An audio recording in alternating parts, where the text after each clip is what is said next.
Thanks everybody for attending. So my name is David, and I'm going to present this paper. It's called Cryptographic Administration for Secure Group Messaging. It's joint work with Daniel Collins and with Serge Vaudenay. So I guess the first thing I would like to point out is that we're all here for the same reason, which is that messaging still has a lot of problems in practice, right? And a common effort is to try to mitigate some real-world attacks. So this is a piece of news which is already quite old, 2018. It's about WhatsApp group chats that can be easily infiltrated. Yeah, it's an attack that is still there, surprisingly. So if you want something more recent, we also have something that was mentioned in Theo's presentation, is this analysis of matrix protocol that was only from last year. And if you want to travel to the future, we have this in 10 minutes. So I think there's a consensus, right, that messaging is still a work in progress. So the goal of this work comes from looking at some common sources of problems in real-world implementations of messaging. And one that we found was that was common to some of these attacks. It's not fixing everything, of course, but a common flaw is insecure group messaging, group membership. So insecure group membership means that users do not have the control of the group messages, the group conversations that they are in the sense that they don't fully control who's entering a group, who's leaving a group, and in general, they don't have a cryptographic control of this. This is done at the UI level and can be controlled by a server. So this means that servers and sometimes users themselves can mount attacks on group management, such as burgling into strangers' groups. A server can censor users by removing them and make it look like they just left by themselves or that they were removed by someone else. And we want to avoid these things because security doesn't seem so meaningful if the users can control something as basic as who is in my group, who is in my conversation. And that's what we ask ourselves. Can we actually build an efficient and modular solution such that users can administrate their own groups securely? With efficient, we mean implementable in practice. And with secure, we really mean like provable secure in a good security model. So we do this by introducing a new formalism that introduces something that we call cryptographic administrators. The administrators or the admins of a group is a figure that already exists in practice. So it's quite common, but this is done at the application level. And what we do is to enforce secure group management by enforcing that the administration is done at the cryptographic level. So for this, we not only propose primitive, but also correctness and security definitions that should match modern messaging security, what we discussed before in previous talks as well. We propose two different constructions, provably secure and modular. And we do some integration with MLS to see whether this is actually working well in practice. So this is the outline. And let's start talking about group messaging security. So what do we want? Well, we've seen this in the previous talks, right? Generally, we want confidentiality and authenticity of sent messages. But we are also interested in more fine-grained security properties, such as forward security and post-compromise security. Forward security meaning that after a compromise, passkey should remain secure. Post-compromise security meaning that the conversation should recover.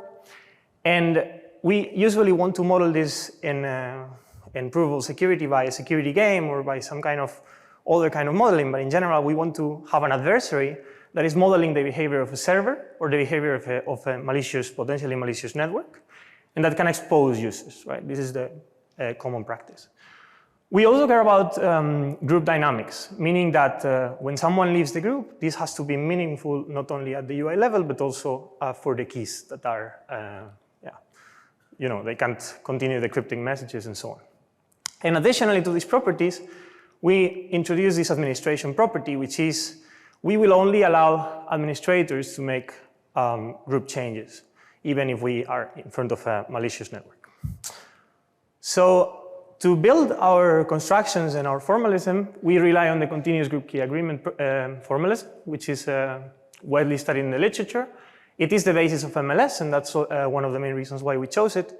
But in general, it englobes a family of protocols, variations of TreeChem, and other kinds of constructions.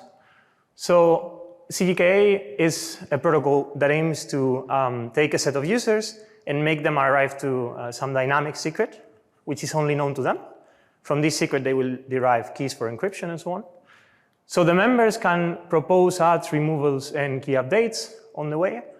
And at some point, some other member will have to take several of these proposals that have been done in the group, put them together, commit them, so make them effective, and then the group will change. This is a very simplified syntax with the main algorithms, is what one could expect from this kind of behavior.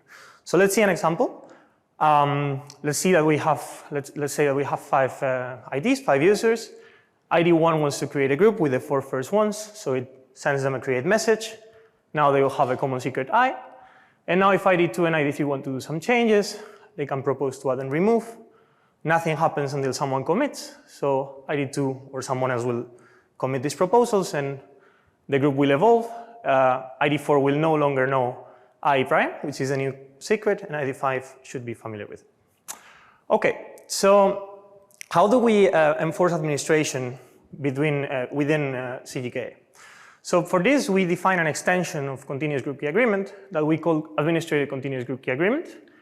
And essentially, the main change is, well, it's really an extension, so it's the syntax we try to change it as little as possible.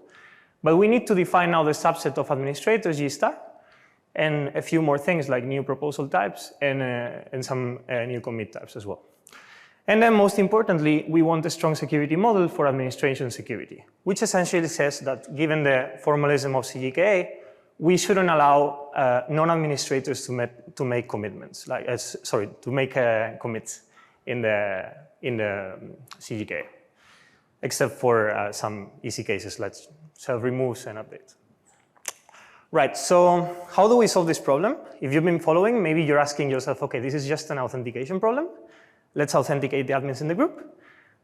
That's right, okay. That's one of the possible solutions to solve this problem is by simply giving an admin credential to every administrator and then, working to prove that this is actually working well, it behaves correctly, and it's secure under some strong models. But we also can get creative, and we also can play around with like possible anonymity of the administrators inside the group and so on. And for this, we have this other protocol, which is dynamic group signature, that has different efficiency trade-offs as well. So both of them are modular in the sense that you can take any CGK that you like TreeChem, the index TreeChem, or any other variants, and plug them in, and they will work, and they will be secure. Of course, parameterized by the security of the underlying CGK. And we will also take care of allowing for administration key refreshes, so that the security of administrators and in general of group management can refresh along the way of the CGKA keys to make sure that the PCS and the FS do not misalign. So as I said, IIS is the simple idea of just signing. I'm outlining it here. We can give each administrator a signature key pair, share the list with everybody in the group, and whenever we want to make a change in the group, then we will sign this commit message, and the signature will have to be verified. So we show that this works. We have to work a bit harder when it comes to also managing the group of administrators, because we want this subgroup to be also flexible. But and I will not get into details of DGS for time reasons. So finally, we decided to take a look at how would this compose with MLS to make an assessment of if these things are practical and efficient. We saw that the changes in MLS specification are minimal because MLS already includes some functionality for this. So putting administrations in MLS should be pretty straightforward. We have to make updates for key credentials and extend proposal types to support some advanced functionalities. But essentially, the overhead is very small. We did an implementation. We compared it with baseline MLS, and we saw that it's doable. So we believe that this is not only the case for MLS, but in general for many other real-world protocols, like, for example, WhatsApp sender keys or pairwise channels or others. And just to conclude, these 3 takeaways from this talk. The first is that securing membership is something that is meaningful for group messaging, and it should be done. That we can do this with cryptographic administration is one way to do it, and this can be done with a small overhead, and that our solutions are modular and are readily compatible with CDKs and MLS. So I'll leave you with some open problems as well. And just last comment that I make, Daniel and I are around, available for questions and discussion, but also we'll have a poster tomorrow where we talk about a practical security analysis of the Signal and WhatsApp group protocol sender keys. So if you're interested in this, we hope to see you there as well. And thank you very much. I'm happy to take questions.